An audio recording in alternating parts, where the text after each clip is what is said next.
Hey friends, it's Rick here, the old man from Rock Island, Illinois, on 20 September.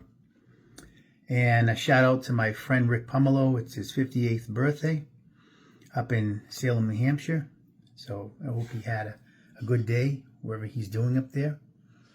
And with that, so every year, usually in November, and I'll probably do it again around the holidays, a different type of conversation, a little different, but every year I give a kind of a holiday thankfulness conversation. That's what this is. Starting a little early because it's the end of summer basically. And so now what's happened in the last, bunch of years, people start to think of the harvest and the Halloween sort of as kind of into the holiday season. And I do too. I love the harvest. I love the Halloween activities for fun too. I love the haunted houses and stuff like that. But I love the beautiful colors. I think it's the season of legend. And we all had it up in New England. We have it here too in the Midwest. It starts a little later here, but it goes into even into November. So we're going to be starting shortly our colors. We've had some Indian summer, but that's going to end next week. So I love the season of fall. I wouldn't miss it for the world. It's my most beautiful time of the year.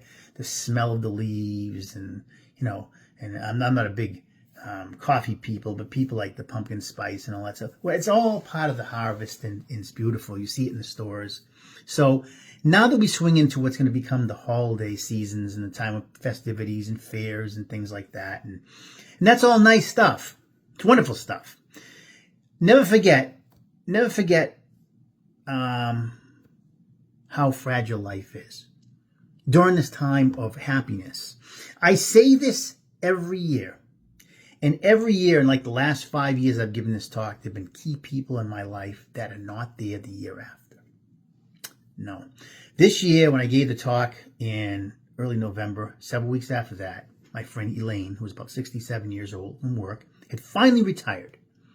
We finally got her to retire, and she was very happy. She lasted 23 days and died early November. 23 days in her retirement. Then I lost my brother-in-law in May, my wife's twin, 56. That was sudden, and he'll be missed. That was sudden, very sudden.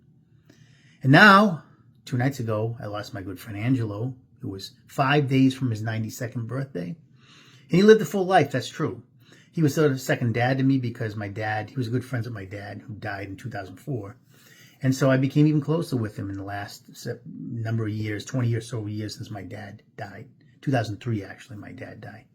So, and he's become like a second dad. Loved to talk about New England sports and loved to sell the Red Sox and Patriots and just loved New England in general. Loved life. Lost his wife a couple years ago.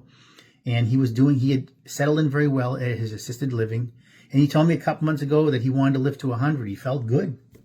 But then he took a bad fall, I heard last week, and I was gone to Jamaica, and I heard he did damage to his neck, and he was about to recover, and his heart couldn't take it, and he passed in his sleep a couple of days ago. That's what happens when you're older.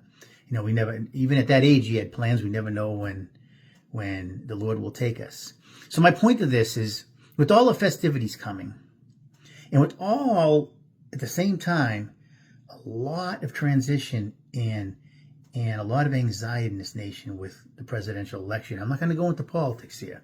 I have strong feelings about that. But remember, with all this coming, the good and bad, and the happy feelings of the holidays and the stressful feelings of a new regime and all this stuff, whatever happens, and if there's going to be some difficulties with the change, remember that this should never stop you from keeping your love of your family and friends. And I have people who agree with my way of thinking. I have strong ways of thinking from a Christian background. And people who disagree with me that are right in my own family and friends that I know. But that's okay. That doesn't mean I think less of you. And you should never do that to anybody. Unfortunately, a lot of people do nowadays. The differences of opinion make them not talk to each other, and that's really sad.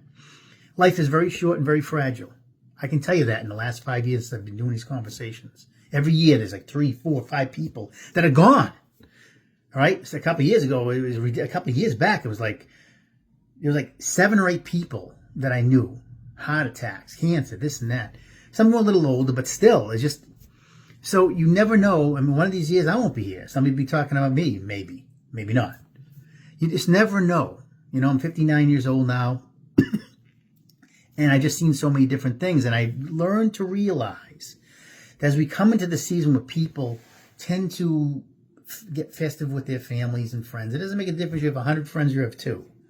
The amount of friends don't matter in family. It's the quality of time you spend with people and the appreciations you have. That's the one thing we have as a Christianity, is that no matter what differences you have, you love that person, especially when they're your blood.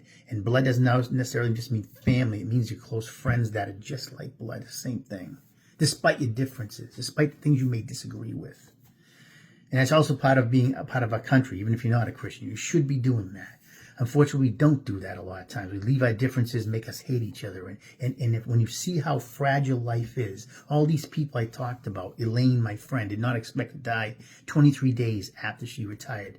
My brother-in-law died just like that. They think it was a heart attack in his home. And now my friend Angelo, yes, he lived a full life of almost 92, but he felt good enough, and he wound up taking a fall. And at that age, it's not good for you. And he went within a week. That could happen to any of us. Just realizing that life is not about how many toys you buy, how much materialism you have, and how much impression you can do on somebody. All that stuff means nothing, especially when you get older, and especially if you get sick today or tomorrow. And when you see the light of all these people, that loved ones that we've loved, that just pass on. You need at this holiday season, we start to approach the birth of Christ and Christmas, which is a beautiful time of the year. That and the holidays in general, most favorite time of the year. The beauty of the Lord within everybody. Yeah, I just remember how fragile life really is, and not to take anything for granted. I mean that with all my heart. And for all the people that talk with me and discuss with me, whether you agree with me or you don't, whether you agree a little bit or you don't agree at all, you agree all 100%, I have all those types of people. You're all appreciated because you all compliment my life, and I'm hoping I'm doing the same to yours. The people who listen to the music, the talks, whatever, talk about sports, this, that, whatever you want to do. All right? Remember, the most important asset you take around this holiday season as we get together is not materialism and the fun. That's fine. It's the gift God gave us. He gave you family and friends as a reflection of his love for everybody. It's all about the Lord. That's why these things become special. And with all the differences coming in this country, and with all the turmoil that's going to come around November and probably a couple months after that, because whoever gets elected, there's going to be people, right? There's always people protesting on either side. There's always this nonsense. People just can't leave things alone. They have to have their way, or they bitch and moan like little kids. Happens all the time. So you know nothing's going to go smooth. I don't think it will. Anticipate that. That doesn't mean you can't be smooth in your life. That doesn't mean you can't be positive in your life with everybody you meet. Despite your opinions different, you can be a positive force. Matter of fact, you have to be, especially as a Christian person, to show that love for other people, all the people despite your differences. And that's how you grow together. People who disagree with me are not my enemies. They make me grow. I'm hoping I'm doing the same to you. This is not about trying to jam home your thoughts. It's good to say what you believe. You damn well better. That's part of being a person, being Christian, standing for what you believe. But you also respect other people's beliefs.